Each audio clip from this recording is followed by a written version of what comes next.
I want to welcome everyone to our presentation and discussion on our Madison Union Beach partnership. I am Mayor Bob Conley. You'll be hearing from council member and our OEM coordinator, Bob Landrigan, and also Peg Cody shortly. I'm not too sure who will be walking in and out during this meeting, so I'm going to throw out a little council disclaimer. This is not an advertised meeting, so we will not be taking any official business nor discussion. And people shaking their heads, can you hear me back there? I will try to talk as loud as possible, and also for the microphone, hopefully everyone can hear me. So again, if we have a quorum for the council, we have council-elect members in here, and they don't count towards the quorum, so I think we have 3 altogether, but if a 4th comes in here, I will ask the council members, except for the presenters, not to discuss anything, because that will be a violation of the Open Public Meetings Act, but we will hold things for the council to our Monday's meeting.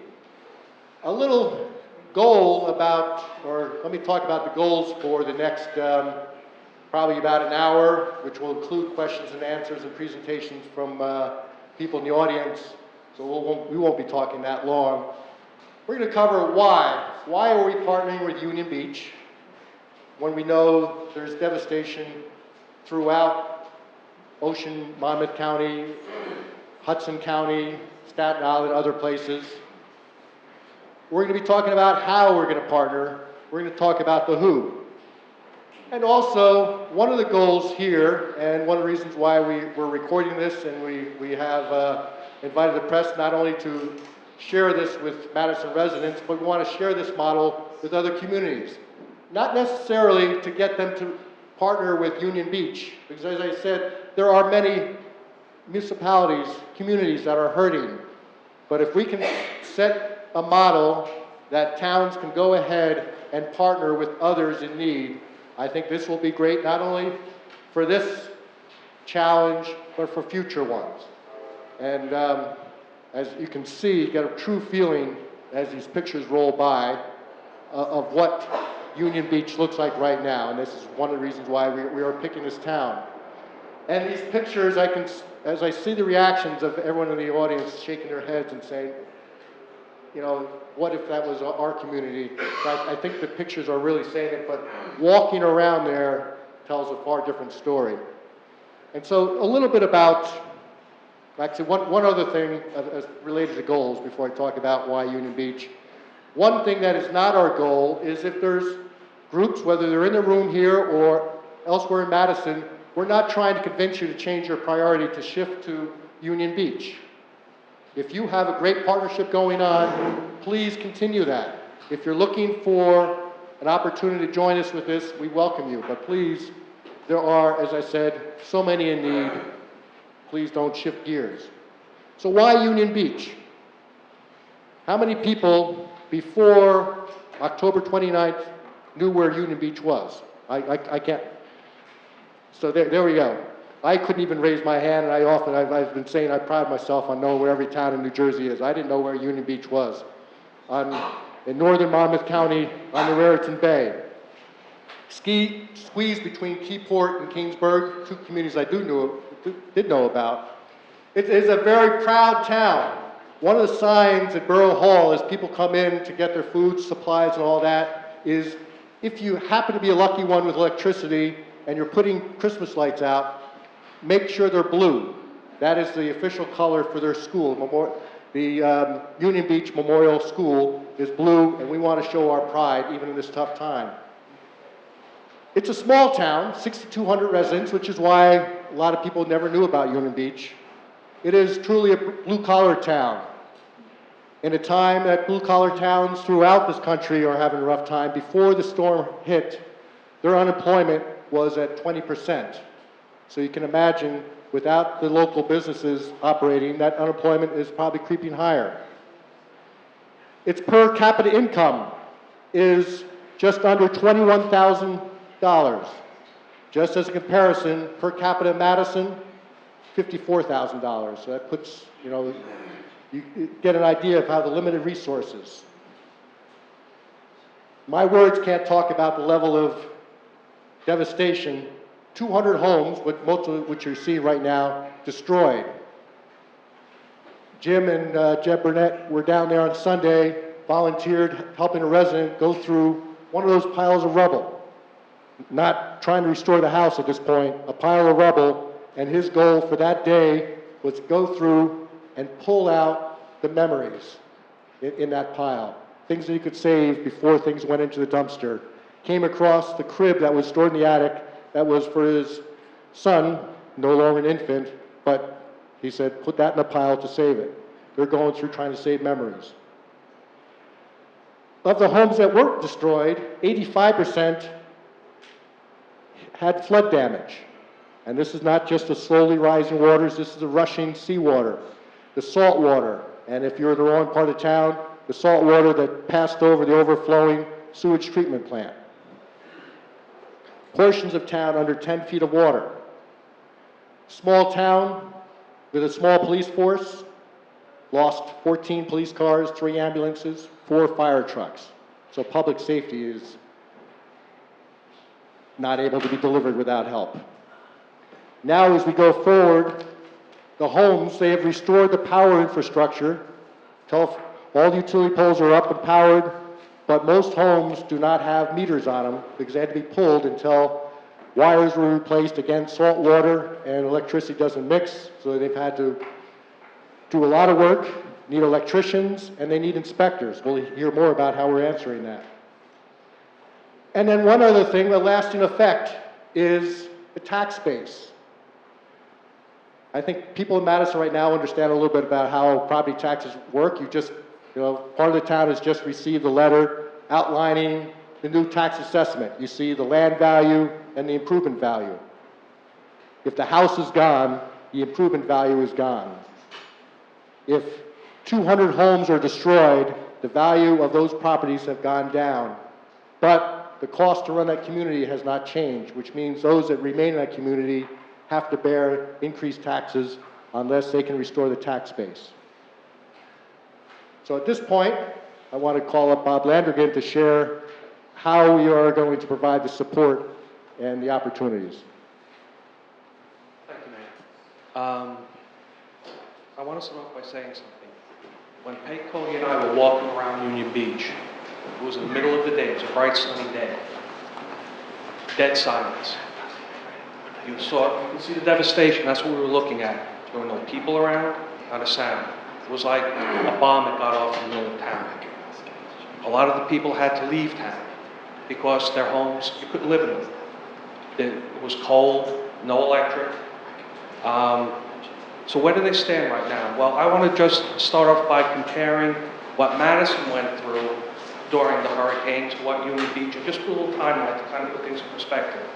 The hurricane hit. 2 days later, or actually the day after, we had already assessed what the damage was to Madison. By the middle of the week, we had begun the cleanup process and started restoring services. Throughout this whole time, we were providing emergency services to people that need it. By the end of that week, most of the services in town were restored, and people were able to go back into their homes.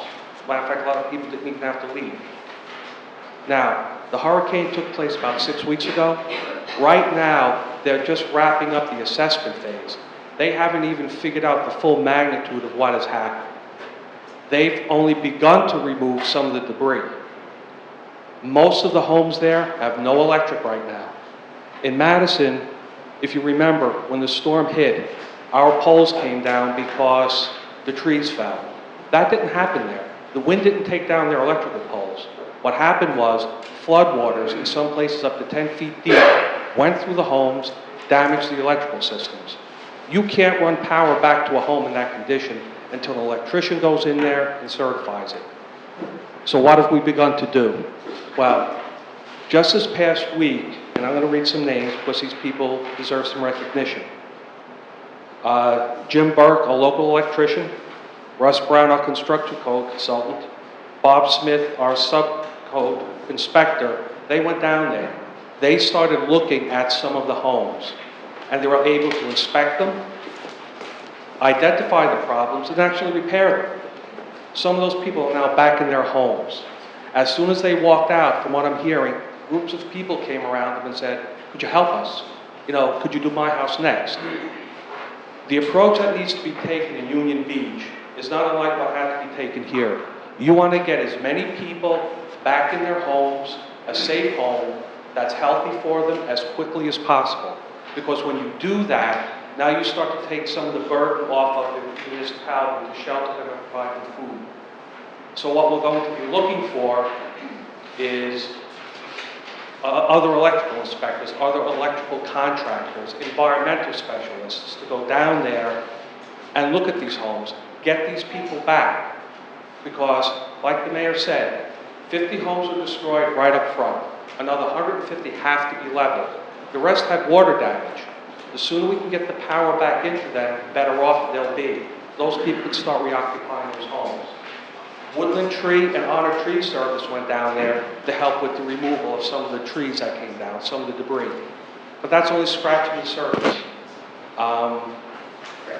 The Jewish Federation of Greater Metro West, now, they visited down there. That's a network of families. They reach out to about 133,000 families in the area. They are starting to do a fundraiser.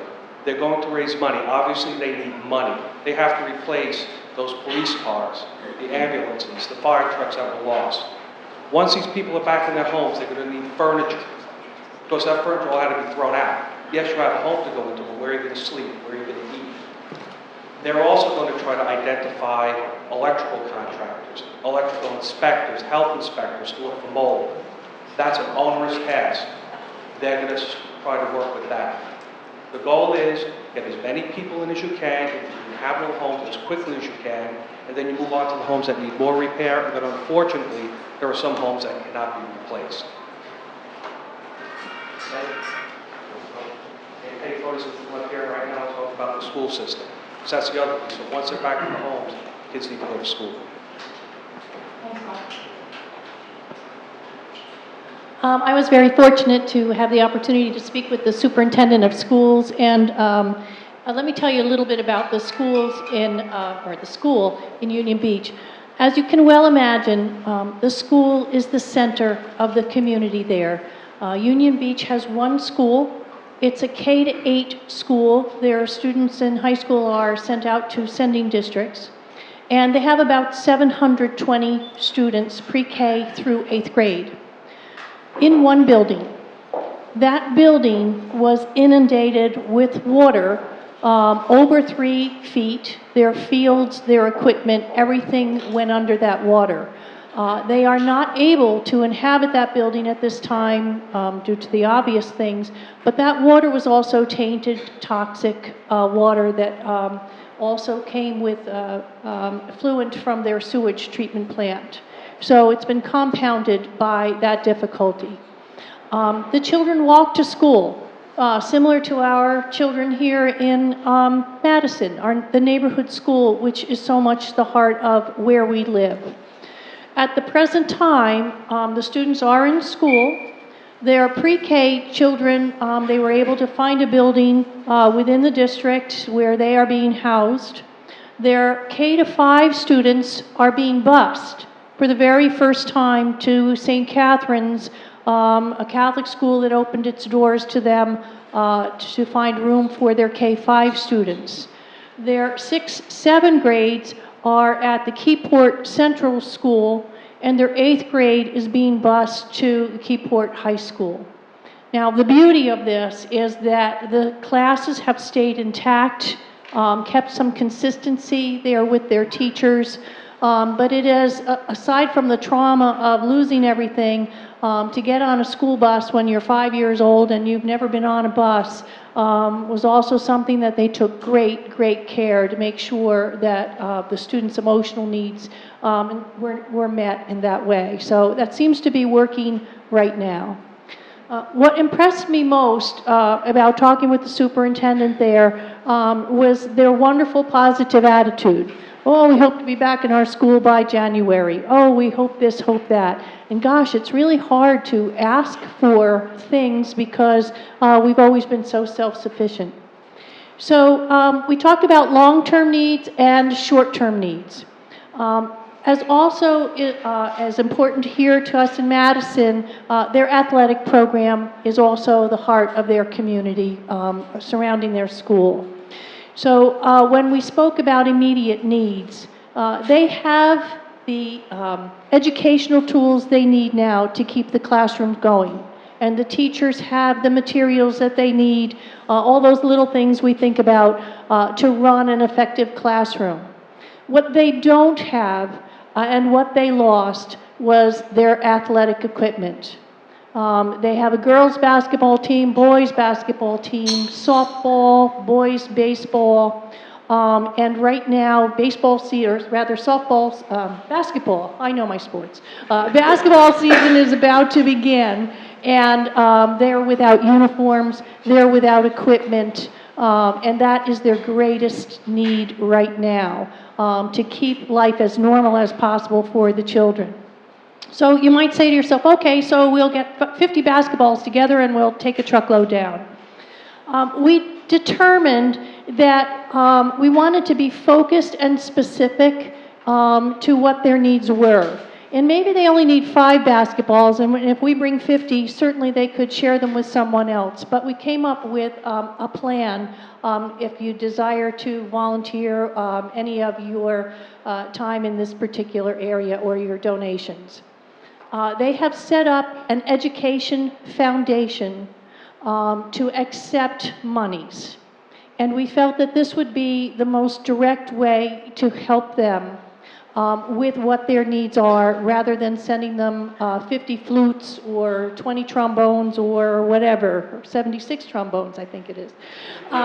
So they requested that if we could send donations to that educational foundation, they assured me that every single penny will go to the needs of the children, especially rebuilding their athletic program. So the best way would be to send funding to raise funds for that athletic association, send it down to them via this foundation and earmark it for athletics. The other interesting piece with the athletics, they have 2 fields. They have to have them tested for toxic residue. At the present time, they cannot be used. Not only were they destroyed by the water, but now they have the secondary issue with the environmental problem. And they lost their fencing and all. A lot of things that aren't covered by their insurance for the school. And last but not least, there's one other area. As we were hanging up the phone for short-term ideas, the superintendent said to me, well, if there is one more thing, they have a very strong drama department. And they had just received a wonderful donation of a sound system and spotlights, and because that was under a donation, that was lost as well. So again, by contributing to the foundation, and if that would be an interest, or that's an interest of yours, and just earmarking, send it directly there, that you would like it to go toward the drama program, but more specifically, I think the greater need is the athletic program. So they're wonderful people. They are just pulling it all together. The students are in as best a shape as possible, and I hope that if I'm ever in those circumstances, I can have such a positive attitude, because it just really breaks your heart to know they're forging through with this. So thank you very much. Be happy to answer any questions later when we're all done. Thanks.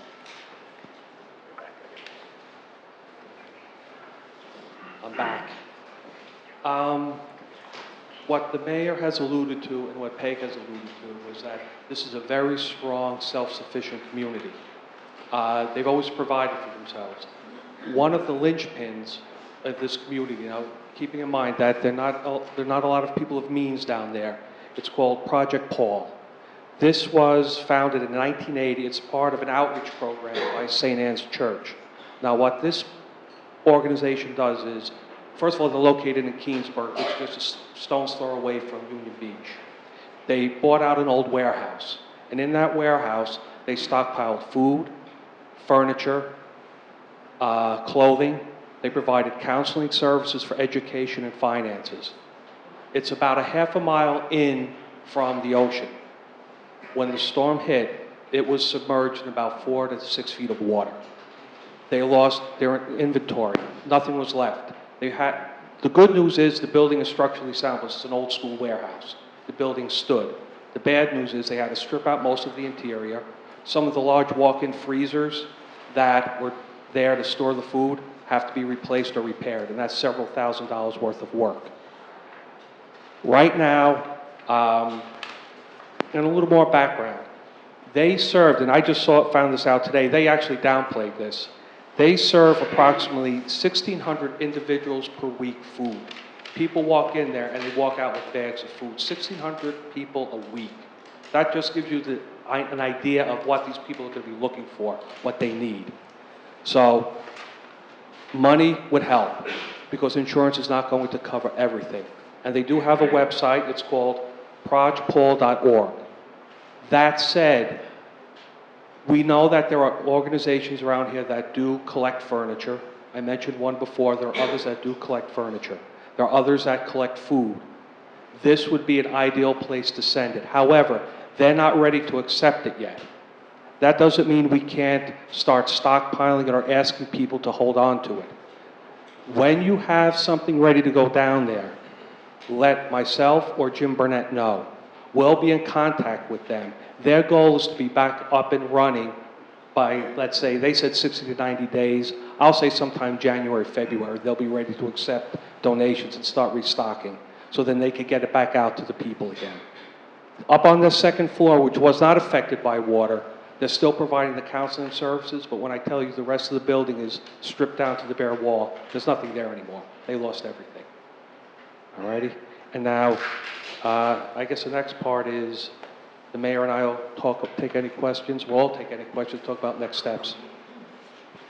I'm going to talk a little bit about the partners we already have in the room here and recognize them. Just a couple of things I want to cover. A lot of this information we're giving you is in this little flyer.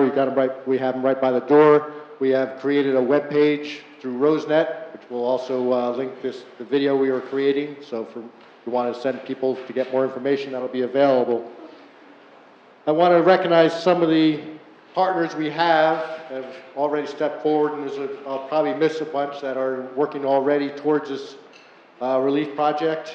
And as I mentioned your group, if you want to come up to say a quick 30-second what you're doing, because if it's too long, you know, we want to make sure we get to the point of taking some questions and talking about next steps. But Investors Bank, part of our new group, which is our Chief Executive's Council for Madison, Investors Bank has stepped forward. Drew University doing a benefit concert. So again, if you want to say something about these events and what you're doing, please come up here and I'll give you the microphone for a second. Madison Junior School is, and we'll put them up first as soon as I get through my list. They've got some special plans. Madison Rotary, the Madison Chamber of Commerce, Poor Herbies. Also, I can't go into specifics because too numerous to mention, but our scout groups, our churches, Shabbat, DDC, and many other organizations have stepped forward. Madison Little League is already organizing a uniform and sports equipment drive for them. Sal Minardi is going to be doing a cut-a-thon for those that need, their hair is getting a little shabby, and be able to help out.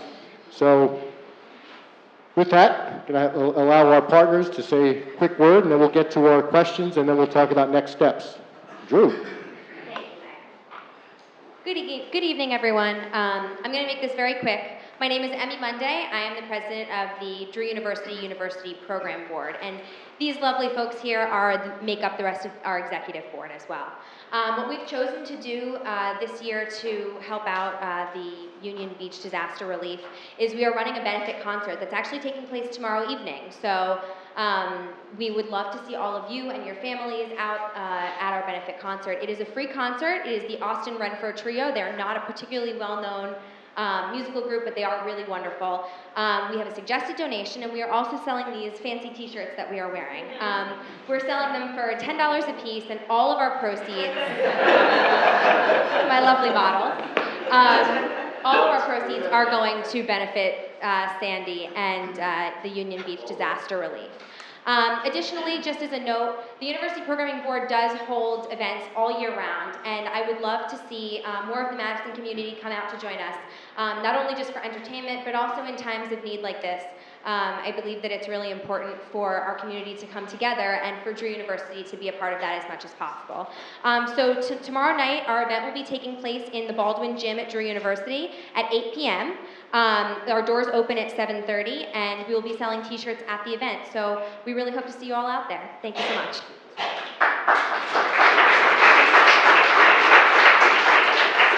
Junior school students, and we'll get you up next. Hi, good evening, everyone. My name is Nicole Sharon. I'm the proud principal of the Madison Junior School. Thank you for having us here today, and we are so grateful to be partnering with the borough on this. I'm not a Madison resident or native, but I can say I've always felt this is a special place, and this is truly a testament to what a wonderful town this is. At the junior school, we have a strong tradition of community service, and typically that's focused on these faraway places or that seem far away to us. Haiti, Katrina, and I think it's been a really eye-opening experience for our students to see that the need is now much closer to home and to see your own state out there and benefits. So we're really looking to get involved. I have students here that are going to explain 2 ways that we are already planning to help, and I'm very intrigued on also how we continue, when we're talking about short-term and long-term partnerships, how we continue in the long term, particularly I think in supporting the schools and get back and running, because I think there's a lot that we can offer there. I also think that the help goes both ways, and so while I'm really looking forward to seeing how they can help us, I truly believe that this is going to be a learning experience for our students as well, and that they're going to take something away, I think particularly from the visit we're planning on doing. So I'm going to turn it over to these wonderful students who are going to explain those 2 concepts. Good evening. I'm Owen Matthews, the Madison Junior School Student Council President. And I'm Paige Burnett, an Executive Board Member of the Madison Junior School Student Council. Thank you for allowing us the opportunity to address Town Council and residents of Madison. The MJS Student Council is happy to join the Town of Madison in its efforts to help those affected by Hurricane Sandy in Union Beach, New Jersey. We have already conducted a successful drive for those affected in Morris County and surrounded areas. We are planning a visit to Union Beach to lend our support in disaster relief efforts. Coordination between MJS and the AmeriCorps Disaster Relief Coordinator has taken place over the past 24 hours, and we are planning to join this effort through cleaning beaches, painting, cleaning marsh areas, yard debris removal, and other relief efforts. The day prior, students will be given a brief overview of the work before leaving for Union Beach. This service project will be documented and shared with the MJS student body. We are pleased to be a part of the relief efforts and look forward to making a difference. Hello, I'm Maura Henry. I'm an 8th grade peer leader at Madison Junior School. The peer leaders will be showing Toy Story on Friday, December 14th at 6:30 p.m. in the Madison Junior School auditorium. The event is open to the public, and we are encouraging people to bring their families and friends. We are asking people who attend to make a $5 donation. Food and beverages will be sold at the event. In keeping with the Toy Story theme, we also encourage people to bring a toy to be donated to families affected by the hurricane.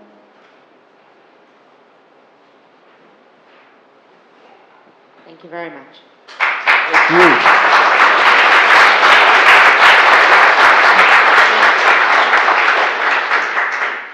So that's a tough act to follow. I'm Amy Ports. I direct the Center for Civic Engagement at Drew University, and I just want to say very briefly that we're very proud of the work that the University Programming Board is doing to support Sandy relief efforts, but there are actually lots of other Drew groups who are involved in Sandy relief efforts. We are trying to coordinate internally. We have sent through various groups 4 trips down to various places on Staten Island and South Jersey to help clean up devastated areas. We have also in the past worked with the Venture Crew in Madison on a food drive, and we would be thrilled to work on another one since that sounds like it was a need. And we will be looking forward to other opportunities to partner with Madison and with Union Beach going forward. Thank you.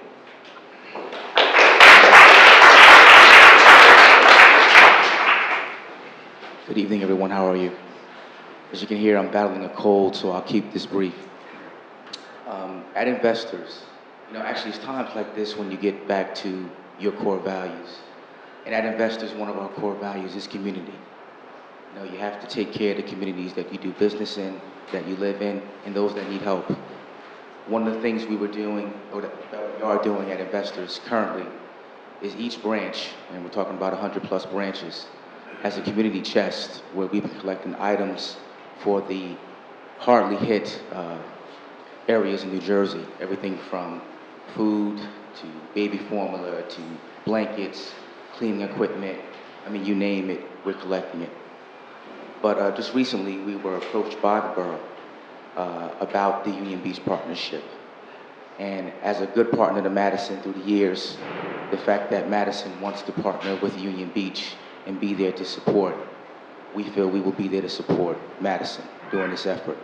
So you have our commitment, and we look forward to working with everyone to help make things better for everyone. Thank you.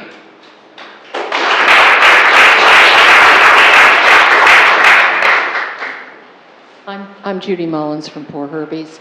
The first week in November, after the reality of the storm was settling in, our staff got together and decided it was time for us to do another series of give back events. And what we do in those events at Poor Herbie's is we dedicate 10% of our receipts from like 6 o'clock until 10 o'clock at night. And we put donation jugs out, and members of the staff make contributions from their tips of an evening. Everybody gets together. There's a lot of good camaraderie, and we've been fortunate to have Mike Sedano, one of our regular guitar players, donate his time. So the events are generally pretty darn festive, and the first one that we had was for the Union Beach Firehouse, and we did that on the 20th with the result of $1,650 being collected. That money is available, and it's now, and it's here, and staff members took it down to Union Beach, turned it over to 2 of the fire chiefs down there, and it immediately went for clothing and food. It just makes us feel good to do things like that. The following Tuesday, we did another fundraiser. This time it was with Friends of Madison Shade Trees, and we raised enough money to make a donation that will go to the Shade Tree Management Board, our partner in replacing street trees, using utility-friendly trees in that mission. The third event that we are having is we are continuing to conduct a Toys for Tot drive, and this one is a little bit has a twist. We heard early on that families who were dislocated were going to be relocated to Fort Monmouth, which is a closed-down military base in Monmouth County, not too far from all of this same center. And half of the toys that we collect from our Toys for Tot are going to go to the Fort Monmouth refugee families, I would call them, because that's going to be one hell of a Christmas for those children. So, you know, everybody's got a good idea. This is wonderful that the town's got together and given us all this opportunity to recognize the good deeds that happen when people work together. Happy holiday to you all, and feel free to drop a gift off at Poor Herbie's between now and December 8th, and we will be bringing down the Fort Monmouth action. Well, the trailers is not open yet, but we were assured by the governor's office that we will be open by Christmas. Thank you.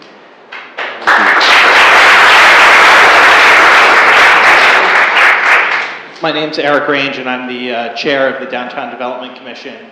Each year, the DDC partners with the Chamber of Commerce to do our holiday gift check program, where residents and others can buy a $50 gift check for $45 at Kramer's Carpet One, and that those gift checks are good at any Madison business.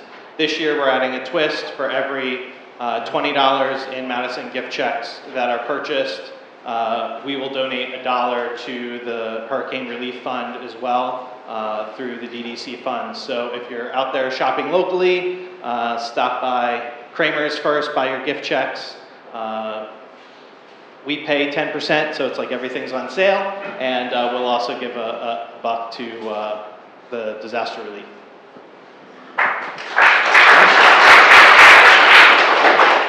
Hi, I'm Ken Toomey, representative of the Chamber of Commerce. I like people, but I love dogs. When the hurricane hit, a friend of mine who also loves dogs and very involved with the Mount Pleasant Animal Shelter, as well as some other shelters, props and everything. We're connected with Louis Legacy, which is a adoption and shelter organization out of Cincinnati, Ohio, and the good people at Procter & Gamble started to donate dog food, and I know a lot of people on Staten Island, so we directed it all to Staten Island. 90 tons of dog food were donated by Procter & Gamble, so we've been disseminating it all over affected areas as well as to shelters, and now we have a new place to direct it as well, which is to the Good Pets at Union Beach. So thanks to Louis Legacy and Procter & Gamble, and so, you know, dogs love you unconditionally, so they're better than people, you know.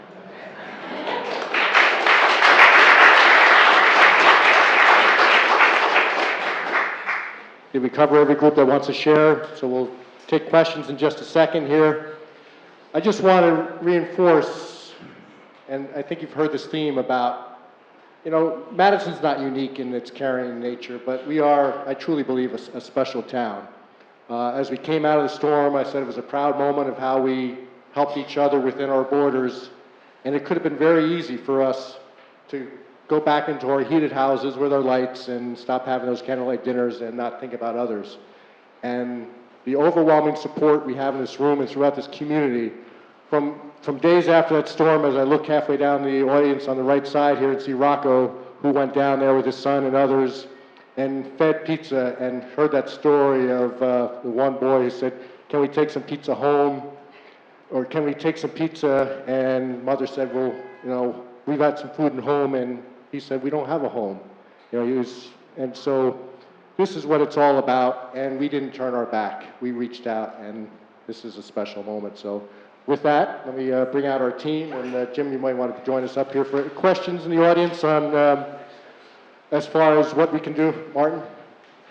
And Mayor, I think what we want to address not only is the issue of devastation that we all saw there, but the health issues that exist. The people, 1,600 houses that are in question as to being habitable. People are living in those houses now a month or 5 weeks without heat. That means there is mold in the station. And from mold in the station, we have disease and a lot of impacts. And there are no healthy caregivers there yet, except Gary and the Jewish community is trying to understand, correct, Gary? Set up a clinic here, which is in coordination with Barnes Hospital, which hasn't been effective. But this is a very, very serious problem, because when you have mold in the station and you have it in your lungs, it's very hard to get rid of. I just wanted to call that to your attention. Thank you, Martin. Other questions or comments? Yeah, a couple. Has FEMA set up an outfit down in that area to address those issues of health? And that's part one. Part two is everybody there, most of those residents are full-time residents, right? So they should be eligible for the $31,900 FEMA grant. I know a lot of the residents in some other towns have already received their grant checks. It's not a lot of money, but to start, it's pretty much a guarantee. One of those, do all the automobiles have insurance, the fire, that kind of stuff, and fire trucks and police cars? Okay. I don't know if we can answer all those questions. So basically, I'm going to repeat it so we can get it on tape here. Questions around level of support from FEMA. Are they on the ground there for providing medical support? What about these grants to homeowners, and what about insurance coverage for the vehicles? Bob? FEMA was on the ground there. What's going to hold up some of the grant money that you're talking about is right now they're redoing what they call their whole floodplain concept. What homes have to be raised, where that floodplain extends. That's going to hold up some of the money to the homeowners down there. As far as what the insurance will cover, FEMA well, let me back up. Some of the subsidies and benefits that people would have received under FEMA and hence their insurance, it's all going to change. And that's in a state of flux right now, and that's going to go on from I'm hearing 6 to 12 months. I was on a conference call with FEMA the other day, and as they're talking, they're trying to tell the mayors of those towns, well, here's what you have to do, but in the next breath, they're hearing, well, but we still have to decide on what our policy is going to be. So in a sense, these people could be on their own for a while. In regards to insurance, I'm pretty sure that some of their vehicles, well, I'm sure all their vehicles are covered under insurance, but how much the carrier will pay out, a lot of times if it's not under replacement cost, they're going to have to pay for a good portion out of pocket. So I spoke to one of the homeowners about 2 weeks ago. He told me that the homes need to be raised about 8 or 9 feet. They don't have the final number yet. That's right. FEMA's going to be delivering checks to raise those homes next October. They're not allowed to start reconstruction until after the home is raised. Yeah, so that is one of the challenges. Just to reinforce the process with FEMA, it is great to have this federal aid to support us, but a couple of themes you're hearing, I heard on the radio this morning, that the number for the tri-state area as far as damage and needs, $89 million. The number that is being floated as far as possibly being funded, and that's not even a guarantee, is $50 million. So that's a 80% shortfall as far as funding. The other thing to point out as far as the gentleman just pointed out is the timing. FEMA says we're going to support you in raising your house, but it's going to take a while before you get that check. It could be next October. It was several weeks before this superstorm that we had this giant check made up at a council meeting, and that was our FEMA reimbursement for Sandy and the Halloween storm of last year. Virtually a full year later that we finally received that check. Again, Madison has resources. We were able to put that money out and wait for the money to come back in. Union Beach and the other towns, such as the Union Beaches of the world, don't have those resources. So that's one of the extra challenges we're faced with. Other questions? There have been some discussions regarding people going down there to help out hands-on. Can you speak to what they might be, what some of the implications are of going, and in light of Martin's question, what precautions you would suggest people take? So the question is if you do want to volunteer, one, I'll add in, is how do you register, how do you get set up, and what are the precautions you need, such as respiratory protection and so on? Bob? Okay. If you want to go down there to do hands-on work, AmeriCorps, they're located down there right now. You call AmeriCorps, they're coordinating the relief efforts down there. Now, what I'll tell you in the debris piles, if you're going to go out and do work on the debris piles, there's mold, there's asbestos, there's fiberglass fibers. If you're going to go out and do the work, you best wear some type of mask or protective equipment, because it will aggravate any condition that you may have. And I'm sure they'll tell you this, but I'm just forewarning you, you best have that with you. There may be on a website somewhere the exact respiratory protection, because I remember seeing in the building in Town Hall, there was an actual name for what it was needed. N95 respiratory mask. There's a link to that on our website. Just so you know, on the ambulance, we do carry those masks. They're not the type of mask that you're going to get in a Home Depot. You know, not those simple like that you'll see a carpenter wear when he stands your walls. It's a lot more than that. Other questions? Martin again. I just wanted to say that on Saturday last week, 1,000 sheets of plywood and 1,000 sheets of sheetrock were sent down, and they are all used up by Tuesday.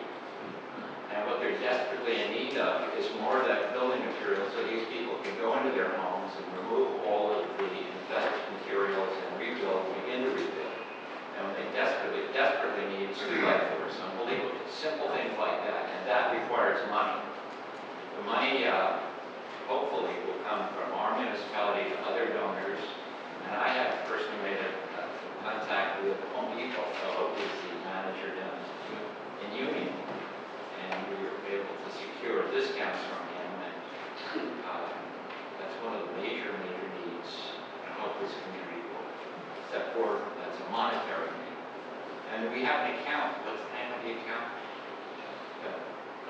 Union Beach Union- Relief Trust. The Union Beach Disaster Relief Fund. Anybody who wants to Yeah. donate any money, write that check out. We have enough money to put down, only you go and send more time. So again, Martin Heller's comments, and we're repeating this so we can get this on tape, related to, through a partnership, able to get 1,000 sheets of plywood, sheetrock, was delivered on Sunday, gone by Tuesday, and the sheetrock and plywood is very helpful, but if you don't have the 2x4s to put behind it, you're sitting and waiting, and so that's the next step. Through his efforts, he has worked with Home Depot, and through, if we get donations to the Union Beach Disaster Relief Fund, we can use that money then to purchase more. Other comments, questions? Carla? This is twofold. One, if I was a Rotary, I'm happy about to tell you something, but I just wanted everyone to know that Drew actually was personally hit by the Union Beach disaster as our basketball coach is from that area. So it is her hometown, our women's basketball coach. Unfortunately, athletics couldn't be here today, but in just one game alone, they already raised $700 through their admissions for the game, and I know that they plan on moving forward with the other games, still collecting money. With that being said, also just to let you know, with the concert and whatnot, is that where would we write our checks to from the money we collect? Is that what you just stated? Okay. Yes. And then just also to encourage everyone to come up and check out our basketball schedule, and maybe that's another great way for you guys to kind of come up on campus, hang out, and donate to the relief. Thank you. Very good. Any other questions or comments? Hello, Bob. I'm Bob Rocco. I put together a group of friends, and we've come up with a little idea. We went to Father George at St. Vincent's Church and asked him if we could use the St. Vincent's gym. And the thought is to do a fundraiser. So on January 26th, is a Saturday night, we're going to turn that gym into a Jersey Shore bar. We're going to have 2 bands playing. We're going to do all kind of fundraising. There's going to be cover charge to get in. We're going to do some kind of inside some fundraising. We're still coming up with ideas, but I want you to put January 26th on your calendar in the gym at St. Vincent's from 7 to 11. It's an adult evening, but we're looking to raise some money and give that money towards Union Beach.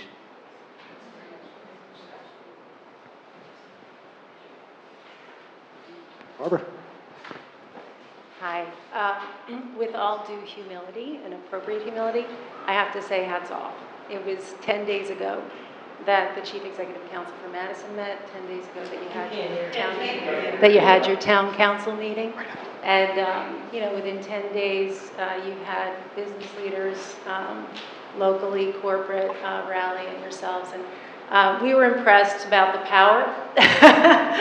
And I know this is a drop in the bucket for this disaster, but it's incredibly impressive. And I'm here as a representative of Quest Diagnostics, but I'm also here as a parent in town who has a child at Madison Junior School and at Central Avenue School. And on behalf of my company and my family, I thank you. You're very welcome. Thank you, Bob. And just as Barbara alluded to, we'll get Edna in just a second. I just want to turn back the clock to a week ago Monday. This idea floated over that weekend before. We announced the idea at the Chief Executive Council for Madison that morning. We were going to have it on the agenda as a last minute item for the Borough Council that evening, adopting or creating this partnership with Union Beach. Between the adjournment of that meeting, the executive council meeting at 9:30 in the morning, and the call into order of the Borough Council at 7 p.m., we had out of that council a $10,000 anonymous donation. And then we had the donation leading to the lumber purchase. So our goal at this point is in the next 30 days to raise $200,000. So we have a good over $30,000 going towards that goal already, and with this energy and effort, we can easily hit that goal in 30 days. Microphone to Edna. Oh.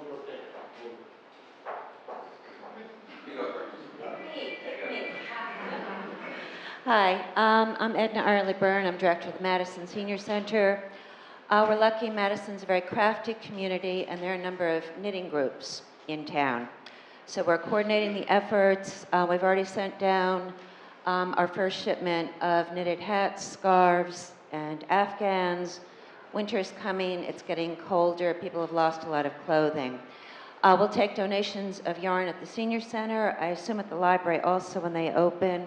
Also participating in Thursday Morning Club. Rabbi Lupin, your group is also participating. St. Vincent's. So again, donations of yarn. If you are a knitter, come on down and join us, or just bring whatever you've made. Thank you. While we get the microphone to the next person, I just want to, another thing to remind you, as we talked about the volunteer thing, reinforce the idea that this Saturday is an all-out volunteer effort down the Jersey Shore, many communities organized through AmeriCorps. So if you want to join thousands of people helping out across Monmouth and Ocean County, go to the AmeriCorps website and make that phone call and register yourself. Bob, add something and we'll get the comment. Okay, I'm going to make a hard pitch right now. Like Mr. Heller mentioned before, 1,000 sheets of plywood and 1,000 sheets of sheetrock were delivered down there. We saw the delivery take place. Within 2 days, it was all gone. People need it.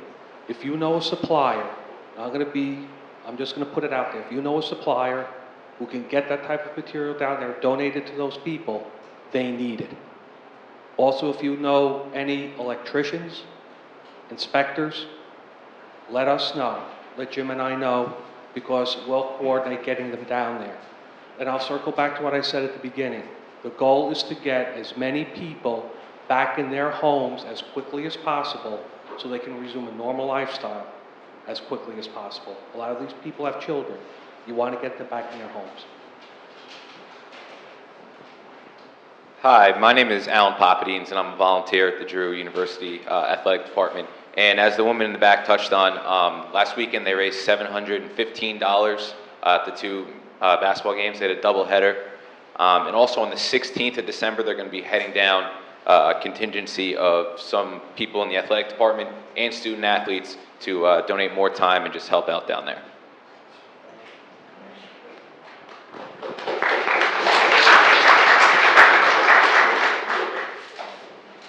Martin again, can we get the microphone back to... Mayor, I think it's a wonderful thing that which this community is doing, and you organizing that with the Mayor Council and other organizations here.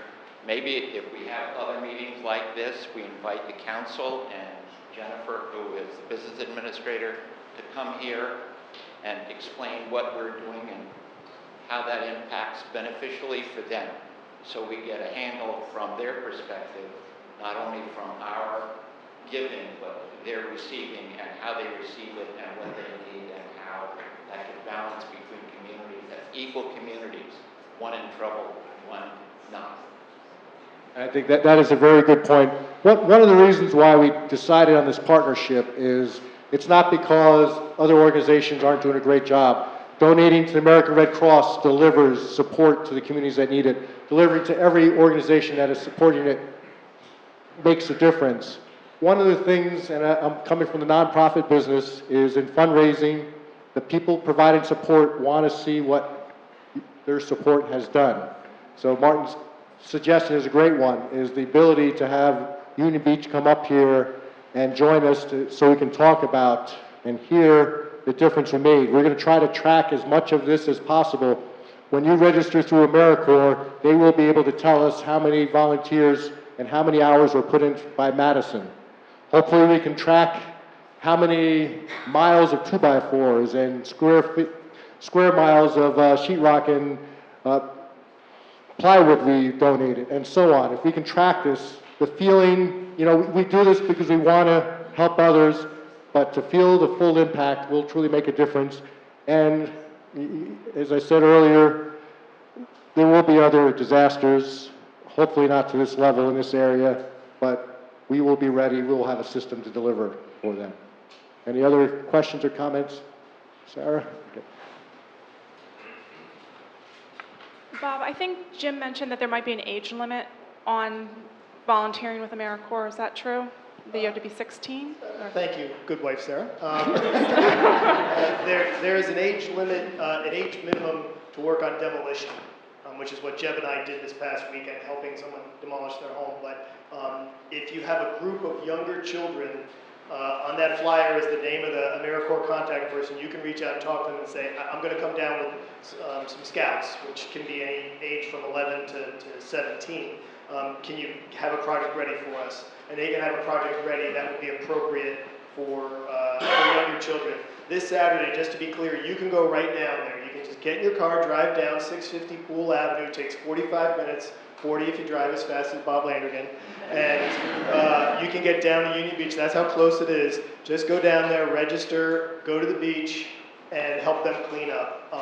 Or if you want, and you're older, you want to help demolition, there are still probably 40 homes that look like the pile there where the people want to get their possessions out and get them demolished. So we're really encouraging people to go down Saturday for the beach restoration. You can do it right after the football game. That's straight from Keene down, or Sunday, or anytime thereafter. The sooner the better. They really, as Martin said, need to clean all this up as soon as possible, or it's going to become more of a health hazard. Anyone else with a question or comment? You mentioned furniture going to St. Anne's. Is that where you would, if there was furniture available? Okay. Do you have an address to contact? Yeah, contact as far as we go to a project hall, which is an average for St. Anne's. Okay. They're not ready to accept it yet, so what I would suggest you do is start identifying it, and start asking people for the donations, and when they're ready, I'll get the word out to you, and then they can deliver it themselves, or we can have it delivered ourselves.